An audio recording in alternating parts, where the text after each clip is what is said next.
Did you ever used to play sports? Do I look like it? I mean, maybe like badminton. You look like you. Yeah. I played road hockey. I used to play baseball, and I played baseball. I played tennis, and I used to swim when I was younger. Road hockey. Yes. It's just hockey on a road, right? What is field hockey, Emmy?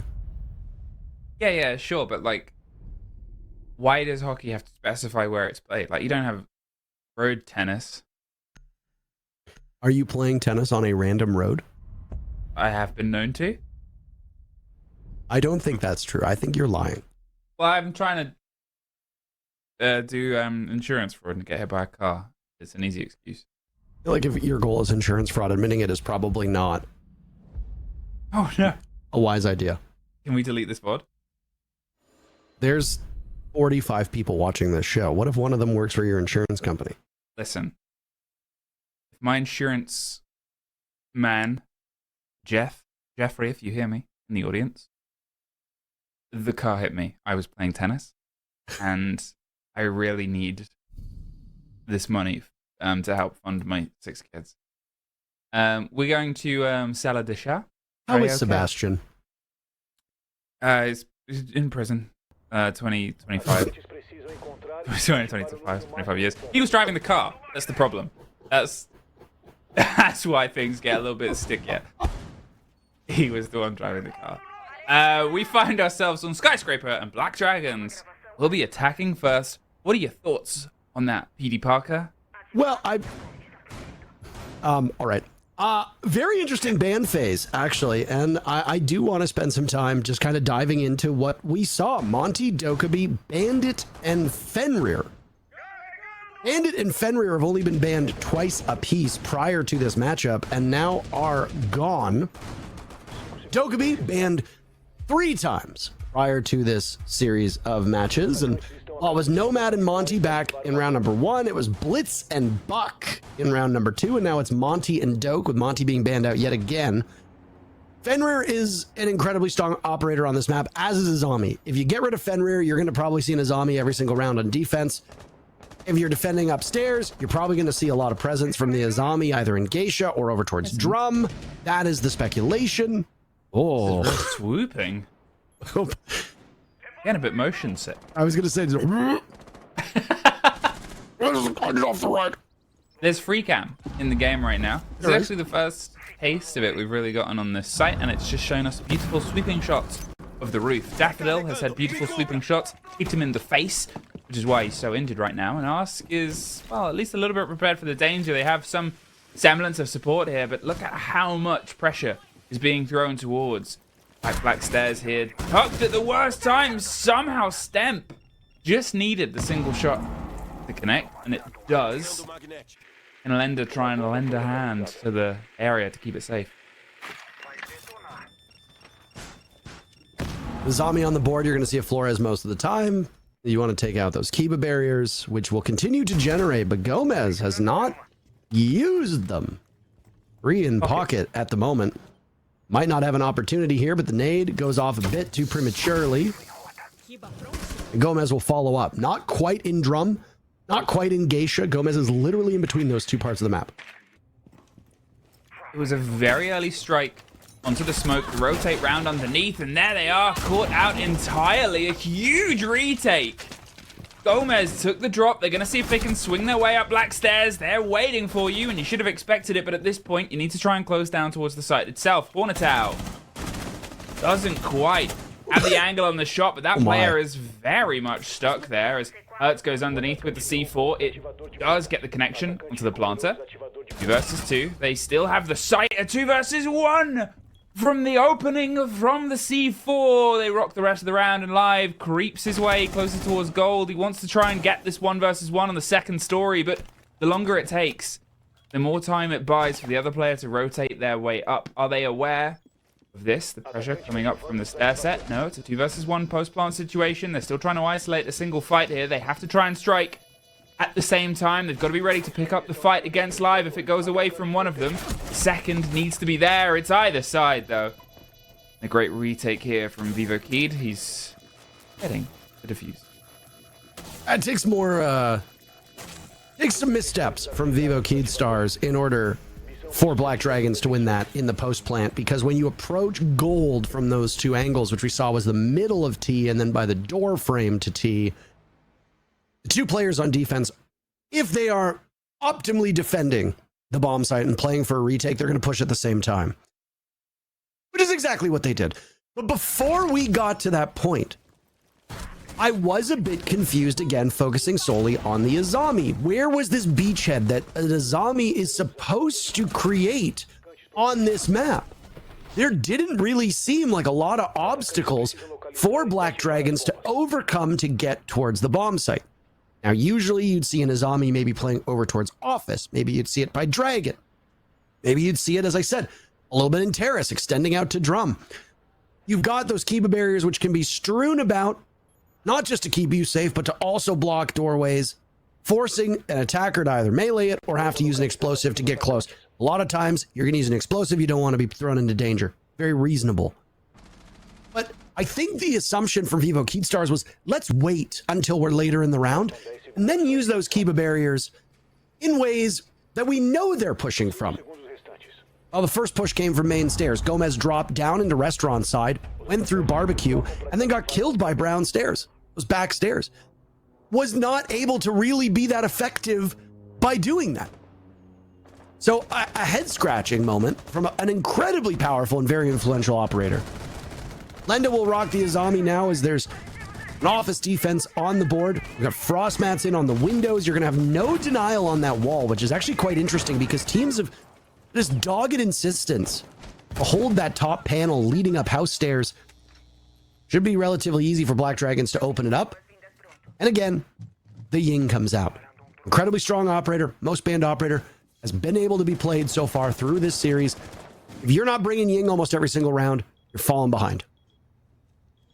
You really are full send on the Ying train. She's just so strong right now. That's really what it is. I mean, it's the same with what we see in other regions back when we're casting NA. If a Monty's not banned, you're seeing a Monty ran by both teams at this point, right? Ying is being banned out all the time. Here, Ying is just so strong. And again, Whoa. It's suboptimal for you to not bring one. Nice play by Stemp and traded off by Hates. Wow. Yeah, they didn't really expect the player just lying down there with all the drone work that was going across the single loose thread of a Valk that so far has been able to tear themselves in. 4 kills at this point, with the bot coming in the first round. It looks like they want to try and keep that drive going. A Valk can cause a lot of problems for a team that has openings to be punished here, and that was what happened in the first map. That was what kept on happening. Black Dragons' approach. There was a sort of player, there was an entity that threw them out of the loop, threw them out of rhythm, and then they were dancing poorly.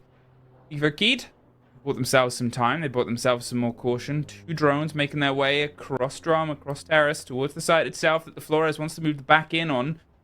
Now that they've got the all clear, they go for the hop over. The C4 from underneath. There it is, I said. And we got an eliminação dupla, which means 2. You know I don't speak Spanish. Oh. Bonitao. Takes care of live, takes care of dragon. What's the scariest thing about a dragon? The Ying behind it. Can they get a kill? Can they live up to all your dreams? Will you be able to etch something else underneath your Ying poster of she is just the coolest? They have all the intel. They just don't have the friends. Oh my. Nope. Well, I mean, you brought the tools, but if you're going to only use it for yourself and there'll be no follow-up from your teammates and very poor drone work, which really is what set the stage on that round, then it really doesn't matter if you're bringing a, I don't know, a Tomahawk cruise missile to a duck fighting contest. You know, you're ultimately, you're probably not going to excel. I'm sticking to it. It's I appreciate it. It's a point of reference that I'm gonna make my own. It's gonna be really hard for production to get that in a graphic form when you request that graphic. I'd like to see. I'd like to see a Tomahawk cruise missile about to absolutely obliterate a duck. Can we have the Tomahawk cruise missile duck graphic, please, on screen, please, Ferme? Is that Ferme's response, or is that just what you want the graphic to to do. I think that's just the sound a duck makes. Hold on a second. How does he? Why do you have that? It's one of the default soundboard noises for Discord. I don't know. I have no idea if the broadcast picked that up, by the way. I don't know if that comes down the broadcast. I'm hopeful. Oh. It did not. I heard a duck stream, and you did not hear Parker's duck. I was really hoping the broadcast would pick it up. I've been having good fun. I mean, I have the mute button, which we've used a couple times. Breaking news: duck struck by Tomahawk cruise missile. But wow. There you go. They give us these tools. Where are your tools? You need to use your tools. No, that previous round though, it was deficiencies on drone work that set the stage. You failed to drone out a very important part of the map. Like, if you're going to attack office, you got to drone out the entirety of the Karaoke T and Geisha side of the map. If you're not doing that, you are losing. Black Dragons had a little bit of negligence on that front. They lose Stemp. They lose a valuable part of their plan. Now, your emphasis is on another part of the same floor, right? You're going to barbecue kitchen. You want to drone out the house side. Make sure that you're not going to have any scary surprises. You're bringing a Nomad. You know that flanks are an issue. You know that offsite play is an issue. Black Dragons have tools. You're not bringing the Ying. That's fine. I suppose on this round, you actually don't need it. But I do like a set of smokes. I'm very glad that they have them in the set. They have a set in the hands of Live.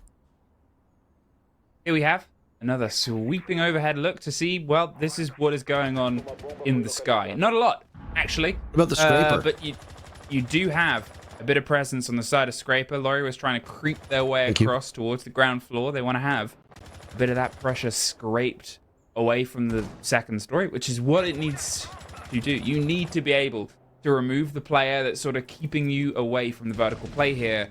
And we're in that worrying symptom. We're in that worrying moment of the time pressure, more drones being removed. They're just getting intel on who is on the back of the site. And unless you're doing this sort of snappy 3-2-1 take, you don't really need to be sacrificing your drones at this point. We saw this player in this position a minute and a half ago, killing drones. What is coming to the back of this, Black Dragons? Black Dragons, please, here's my megaphone, Black Dragons, please do something. You have cut out. I don't know if you're still speaking. Oh. You said Black Dragons. I just want them to do something. I was waiting with bated breath. Daffodil is dead. Black Dragons have an early advantage. I say early, and I cannot stress this enough. It's actually not that early, but trades will work in their favor. Eights has yet to die. That's impressive. Same with Hornetau. Gomez drops from above. Diffuser going down. Hornetau has an eye on it. Almost takes out his own teammate. My goodness. It comes down to Kitchen Barbecue and Hornetau in a 1v4 with Diffuser down. Hornetau has been standout player for this team in a great previous match. Black Dragons very intent on taking these gunfights 1v1v1. Next up, little remains of Patoxy. 1 HP, Ask there as well, but Ask will get the final kill. Black Dragons finally get on the board. It took the offsite. It took the third swing round, and as I said, it was late. There was a moment where you sort of had them eyeing up and aiming towards it and a bit of motion, and I guess it was paid off by the fact that Vivo Keyed weren't entirely aware of where that kit was going down at that point. They weren't entirely aware of what the rest of their team was doing. You needed to take the vertical, and they did it. But, you know, it still just gives me flashbacks towards the first map that we saw of very late executes, single bullets, single Vivo Keyed moments taking away from a Black Dragons round. 2-1. They get one. But I still want to see some more assured action behind it. I want to see more of their first round play. Even though they lost it, it was down to some hero plays underneath. Was the first round where I said something similar, where, you know, you're just relying on, that was the spring in my mic, by the way, for people who were probably wondering what that noise was. What? I went to adjust my mic and there was a loud, like, grinding noise, and it was just like, Spring goes boing. It's not the only sound that springs make, actually. Slinkies. Actually quiet. A lifelong springologist here, and you need to, it sounds like you need to do your own research. I'm glad you didn't respond because that joke could have absolutely flown off the rails in a matter of moments. I gave it some air. I know. And also you were making a point and I rudely interrupted to talk about springs. Oh, no, that's fine. The point is that one thing that was noticed on Cafe was when Black Dragons were droning, they had no support. Very limited follow-up. Utility was used. There's nobody there to capitalize on it. Drones going in, you gain information for a snapshot, a couple seconds, 2, 3, 4, 5 seconds. That's all you're really going to gain from a drone. It gets shot away. If there's nobody there actively following it, unless it's for map control and you put it somewhere else, it's not being used correctly. Black Dragons fixed this on Oregon. They were far more composed on Oregon. Through the first 3 rounds, there's been some serious struggles and hero plays have really dominated. All the while that we've been talking, Hates died, Toxie died, now Stemp dies. Vivo Keed taking a numbers advantage as they're back on very favorable ground. And Lendo will get the diffuser down as well onto Ask. Not a second. As Loira punishes him.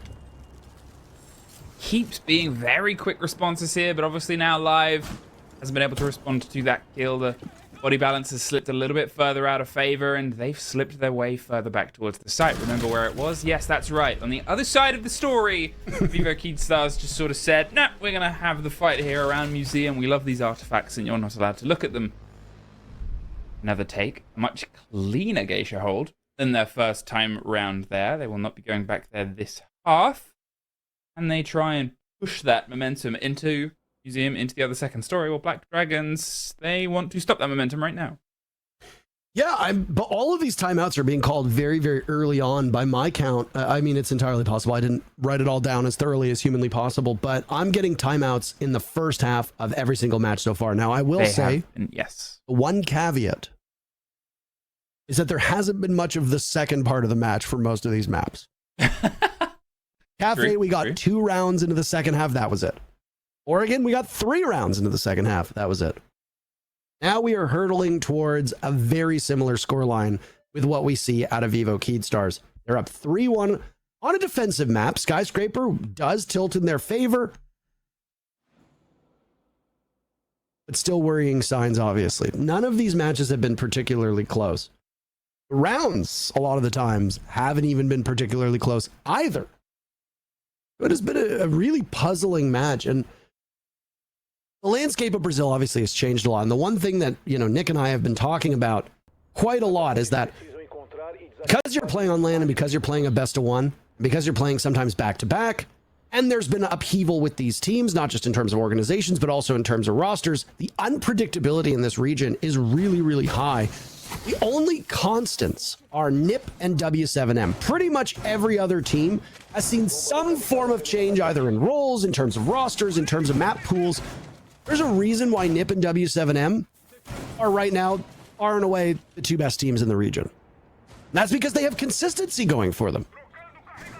You see teams like Liquid, who have to go through the LCQ. They bottled their stage just last week. You see FaZe Clan, who are playing later today, but don't look like themselves. It's been an unpredictable stage, and this matchup is no exception. I've given the task of doing color commentary work for this, and there are a lot of rounds where I genuinely have been confused. Well, some say casters have an easy job, and you're out there proving that color casters don't.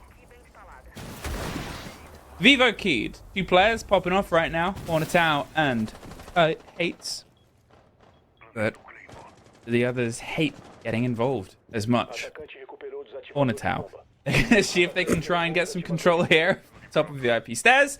What's the players out there? They're putting the pressure onto the space itself before they try and clear their way underneath. They're looking for a pick, looking for a player. And again, I know we've sort of had statements about how slow some of the droning has been, how slow the motion has been. There's a hatch, it's open, and there's a frost mat. It's ready for somebody to try and come up it. That's Protoxy, and I kind of want it to happen. The way this match goes, 2 things will happen. Okay, Lendo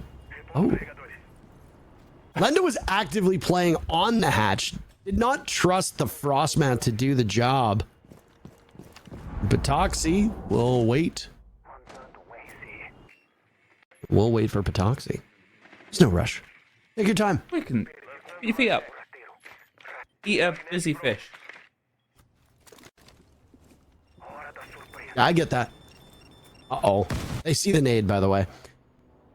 And the nade actually missed. They saw the mat. They tried to get rid of it. Can't do it. Ask dies. Daffodil on the board this round.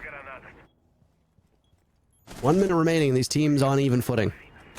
Daffodil got that kill retreating up the stairs as well. They still have the frost mat. Patoxy still can't go up because of that single piece of utility they're trying to remove. They're shooting through it. They've got the pings, but with 50 seconds, the inability to get this cleared comfortably has really slowed things down. 45 seconds and we enter that terrifying sort of moment. This is the most sort of put together, I am going to zip up here, I've ever seen. The flashes come out. Ace and Laurie get one apiece. Hornetau with a run out is able to secure one more kill. They come up through the hatch. And behind the bomb chassis, they're the only one left. And they, you know, usually when you see a take like that, there's a little bit of smoke and mirrors. There's a little bit of, we're going to do something, we're going to do something else. Haha, we're in. I have never seen a more, this is what we're doing, and we're going to try and do it from a rush plant up the hatch. I mean, you did see the Amaru slingshot up, but they droned out the frost map before that, so it wasn't really that exciting, unfortunately. Womp womp. Womp womp. Again, though, Black Dragons, your first focus. What lies beneath? Frost was down there, and unpunished for almost 2 minutes. The only reason why Black Dragons got that first pick is because there was a bit of a confusing play by Lenda. I believe it was Lenda on the Azami to peek a hatch that was already being watched by a frost below and already had a frost mat on it. I mean, why do you need to do that at that point? Unless in defense, it was just scouting for information and you got picked early, but that's not what I saw. So Vivo Key sacrificed the first pick. Then Black Dragons get stuck out on the balcony, out on rappel, down below. They're not able to really do too much down below. They never pressure house stairs because, as you saw when the Amaru did finally go up that hatch, 2 players from Vivo Keydstars were playing over by house side. They were playing above the stairs. Very linear executes by BD here. Yeah, I mean, CDAP's talked about this. This was a map where we would have a lot of questions just based on how little it's played by these teams. It was played by Black Dragons. They beat Los 7-5. For how Los has looked this season, that is not a very good number for BD. They should have put that match away way earlier. Crazy things happen. Now, though, Vivo Key have burned Black Dragons' timeout. They have won the first half. Are they able to go up 5-1? Because if so, that sounds like the death knell of Black Dragons in this series. Again, could be a defender-sided skyscraper, and things could balance out on the second half, which they haven't done for the first 2 maps, but it happened here.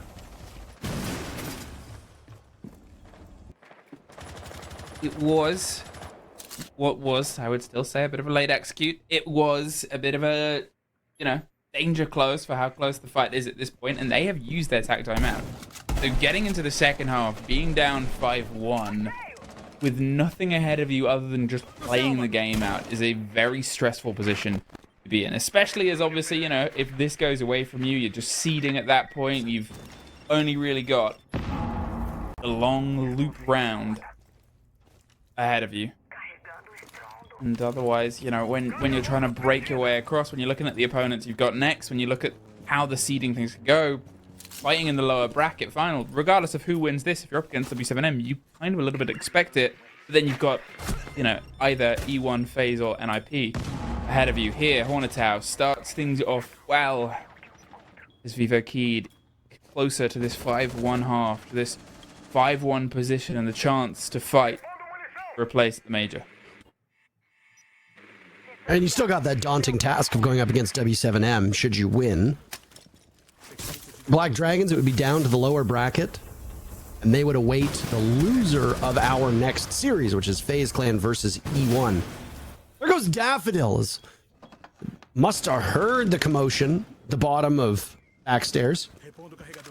Ask opened things up. Now Live taking some damage. Hornetau downed, and Gomez will swing out. Only 2 drones on the board for Black Dragon, so they're going to be flying completely blind as Gomez picks up 2 and gives an advantage to Vivo Keed. Live looking for kill number 2, and he secures the down. But to the rescue, will the rest of Vivo Keed come? Lend in the bomb site. He'll need to wait for one to emerge from that position. He's also got Cross. As the smoke goes off on the stairs, that will put Hates in a tough position. Oh, it's a Solis. Solis will have all this information, and he can feed it to Lenda, who now swings in. Nitro Cell goes out for 2. Nitro doesn't actually kill either of them. The guns do. But it's a flashy end either way, as the Nitro Cell would have certainly killed them both if the guns hadn't accomplished it first. 5-1 first half for Vivo Key. They are marching their way towards a date with Destiny. I talked about it last time we were there, about the importance of the vertical play, and the Solis being in that position was enough to win that round out. At that point, with that little time, you knew they had some fear as to where that player was. They were opening it up. They played it perfectly, but also there's a man in the kitchen that they just entirely didn't seem aware of, who was played that as well perfectly. They were tucked, they were ready, they were doing that Vivo Keyed Stars thing from the first map of just striking and taking opportunities that were gifted to them by Black Dragons to win out rounds and to win out against some odds and against some positions. A 2 versus 2 is a pretty, good odd for either attacker or defenders, let's be honest, but still, that lack of awareness has once again come to haunt Black Dragons. They have a big task ahead of them. Vivo Keyed, the sooner they get this first round, the sooner they can start preparing their fight against W7M. What does W7M mean anyway? Furthermore, what does Vivo Keyed Stars mean as well? I keep hearing Keemstar. I'm so sorry. I don't want to hear it. Who does? I suppose actually quite a lot of people is a sizable audience, but I don't, and I'm sure you don't. I wanted to have a look at what W7M Esports stands for, and this is how it opens on Wikipedia. W7M Esports, formerly known as W7M Gaming. Big distinction. Okay. Big change. Apparently it's an investment company called W7M. And then their website is all in Portuguese, and I don't understand. I imagined it had something to do with branding. Oh god, okay, there it is. It's back. Whew. Sound like the top floor just completely disappeared. Makes things tricky. This has been a very interesting best of 3, and in stark contrast to Europe, stark contrast to North America, and from what I've seen of many of the Asian regions, very similarly, this has been a best of 3 dominated by blowouts, right? Your opponents only won a single, the losing team only won a single round back in map 1, 2 rounds in map 2. A 7-1 is possible yet again. It's the same scoreline that Vivo Keyed Stars pulled off on map numero 1, Cafe. That is a narrow angle and a narrow fight. Neither wants to be the one to put a bit of width in. There's a lot of air jabs to buy themselves some safety here. The Shadow gives some of the motion in the game away. They're able to throw out some of this pressure, but whoever takes the first swing will be the drive. They want to get themselves underneath. A great take from Hornetau, who's been explosive this map. Daffodil is in a position to put the pressure on. They've still been able to get a couple of bites in. There's no one really left standing on the side of Black Dragons, who's been sitting on a positive KD today. They got to try and find some of that map 2 Loira energy that was so sort of monumental. We are in the void. Now we're back out the void. Nothing's changed post-void. But saying it's important that when you stare into the abyss, that the abyss doesn't stare back. That was basically it at that point. It's been a tough go for these attacking teams, and things will not be easy for Vivo Keyed Stars. Now they find themselves into a 2v2. It's all up to Patoxy. He was in a very powerful position inside of T. Will now need to emerge from the safety and comfort of his room to take on the defuse plan, and he can't get it done. 6-1 for Vivo Keyed Stars, stunning us, changing the predictions. Not a single person voted for Vivo Keyed Stars. Even the coin went for Black Dragons. Even the coin. Even the coin. Look at what the score lines were for these matchups, by the way, that both of these teams played prior to this game. Black Dragons in their 4 best of ones beat Netshoes Miners 7-0, beat Los 7-5, beat FaZe 7-5, lost to NIP 4-7.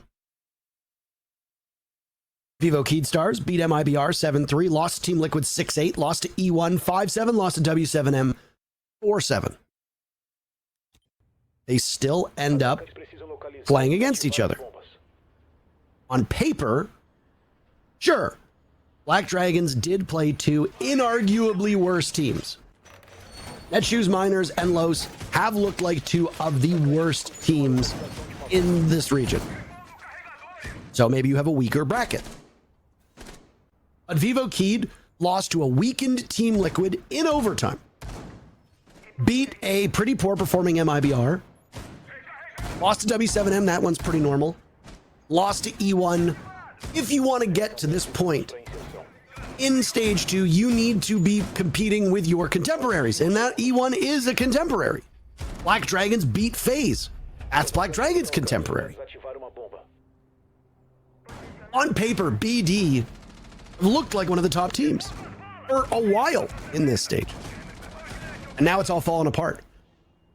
Black Dragons won Oregon, obviously, but in the 2 losing maps, they might only combine for 2 rounds. That is dreadfully bad. That is a lopsided game that we don't see often. We can be getting ahead of ourselves. But the only way for Black Dragons to win this map and therefore advance positively to W7M is to win 5 in a row in regulation and then ultimately win 2 in overtime. It is wild that we could end this 3rd map having 2 maps worth of rounds played over 3 maps.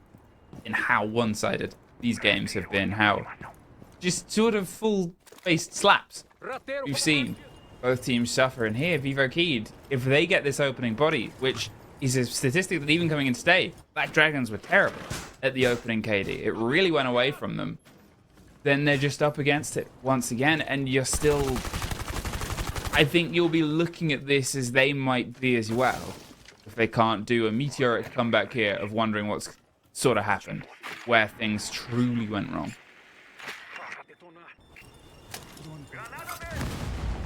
I at least will say that while Cafe was a bad map for both teams, Oregon was at least a little bit more evenly balanced, and Skyscraper has looked good for Vivo Keydstars. Vivo Keyed really didn't do that much to earn Cafe, in my opinion. I think so far on Skyscraper they absolutely have, and they've improved quite a lot on both attack and defense. This is going to be a tough round as they lose Lenda and Gomez, and now also lose Hornetau. Black Dragons are holding full court press with a minute to go, and they find themselves in a 5v2 for survival, almost assured of, and there it is, a flawless round from Black Dragons. That one comes in a hurry. A little unexpected, a little against the grain and the rhythm of the game, but hey, sometimes when the pressure is at its maximum and you are only 1 round away from not having this as an opportunity to get to Atlanta, playing for the 5th seed, and then having to go through the funneled qualifiers, once again, your last sort of take against such teams as Liquid, then you sort of maybe get that bit of urgency. Is it too late? Time will tell. They've still got to try and play what is a tertiary site. They've still got to go back to the site that they lost as well. It came down to a sort of 2 versus 2 with not a huge amount of time left. It wasn't a million miles away, but one more mistake of a round, which has been an unfortunate consistency from Black Dragons today. One more bit of punishment. And Vivo Keyed step themselves up to their game tomorrow. Right? Let's look at the timings, because I know that we are doing 3 best of 3s tomorrow. It is. I'm not casting tomorrow, which is why I'm curious. You're not casting any more. Is this your last show period for stage 2? No, I think I have at least. I think I have a couple of odds and ends days. This is an odds and ends day. This is.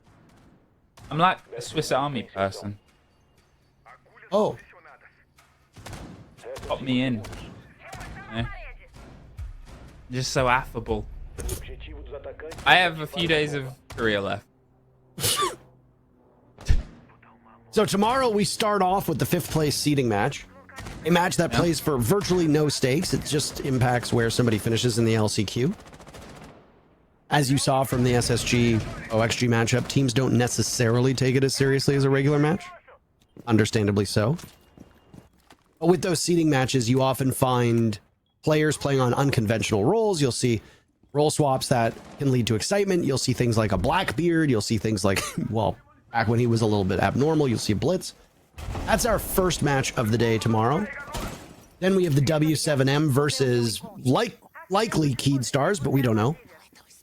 And then we finish the day with Ninjas in Pajamas versus the winner of E1 FaZe Clan. The lower bracket finals will be played on the 1st alongside the upper bracket finals, which basically the upper bracket finals are the Brazil championships. That's our lineup here. Well, there's the first trade out, and there's Hornetal trying to break their way across. They've been able to wrest some control here over the vertical, but you forgot about Stemp. Never forget about Stemp. Ever. Loira's still holding on. He's going to rebuild. Over there, on towards the Geisha and the karaoke swing. Just keep things a little bit more secure as Sates is still cutting their way across players. Now, with the single player down of Patoxy, it is technically 3 versus 2, but they're sort of dancing a dangerous game here.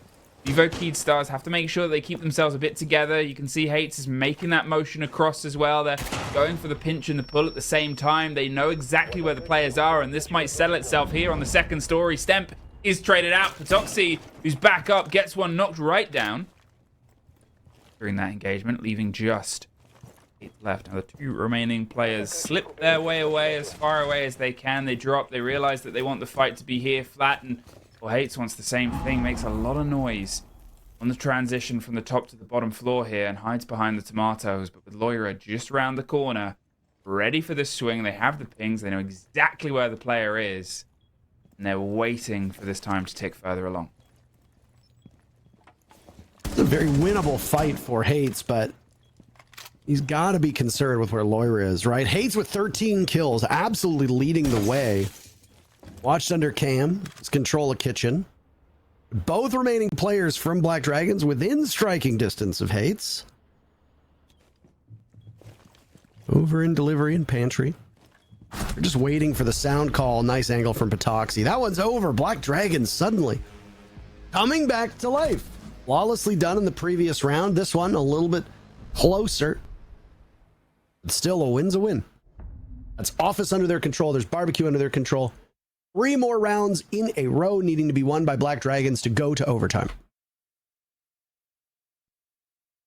The impossible starts as they start trying to bite their way back in. Cross it was back and forth. The revive, quite an important one, to be honest, in the grand scheme of things. We've got to remember that it was a sort of, 3 versus 2, but one of the players was down. Patoxy, that player, gets back up and gets 2 kills to lock out the rest of that round there with the trade coming out against them. It's that sort of pressure of the momentum. It is. These little engagements. As I said, Black Dragons, they just need to slip up once, and this goes away from them. Vivo Keyed, they are repeatedly sniffing at all the problems ahead of them. Like a duck trying to fight a Tomahawk missile. They're ready to try and swing into this, though. I've heard that's really tough for the duck to do. I don't know if you've... It's not an easy fight. Yeah, I'm not exactly certain, but I'm putting money on the missile.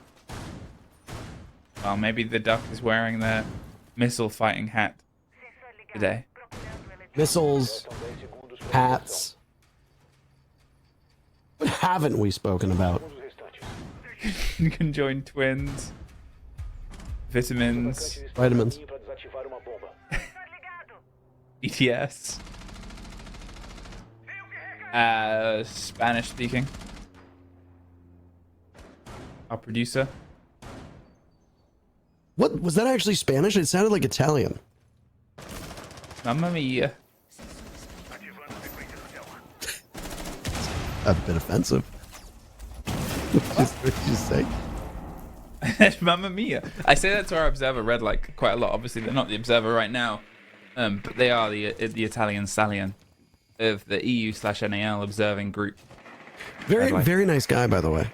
Love him so much. So great. He's so Italian. Okay, Took him to love an is Italian restaurant. It was very one of the strong funniest word. things. What? What Italian? Lynx is my son, and I don't even tell him I love him. Yeah, that's why he has those complexes he does. I think it's more about his height than anything. Right, because you wanted a son who could play ball. I remember you saying That's this quite correct. a I lot. said when I had Lynx, I said to you, I looked you in the eyes with tears in the corners of my eyelids, and I said, I just want a son who can ball. You just want to... I want a baller. Lynx cannot ball out at all. And Tim came in and said, "You want a bald son?" He said, "No, I would never want that." Strong hairline in that young man. Stronger than Pengu's? Pengu battling his hairline right now is like a duck trying to fight a Tomahawk cruise missile. And his hairline is the duck. And male pattern baldness is the missile. Well, that's why the duck's wearing a new hat. And now we have come full circle. And we can focus on the Onto round. decisivo, though. Yeah. Minute left. Every player still standing, and Oh, they're looking no. for the feet Oh, seas and that's the a- toes, but it's Hates that gets one, and Live gets Hates right back. That's a greasy angle. The Toxie flushed out of that position as Lenda asserts himself. A good game from Ask so far, and with Stem still on the board, even with Black Dragons trailing, you've got tools at your disposal. You've got one gas canister for 40 seconds left. That's not ideal timing. But it should be for relatively good coverage, and it'll be used to try to smoke Lenda out of this spot. That will succeed. Down goes Live. Stem maybe following. There he goes. Ask looking for the last kill. Won't get it. Stem gives it. Evo Keyed Stars. They move on. Sort of on against anyone's expectation. Vivo Keyed Stars, they're able to secure the maps. Huge performances. 7-1 and a 7-3. And you sort of look at that middle map and go, well, you lost 2-7 on your choice, but still, you congratulate the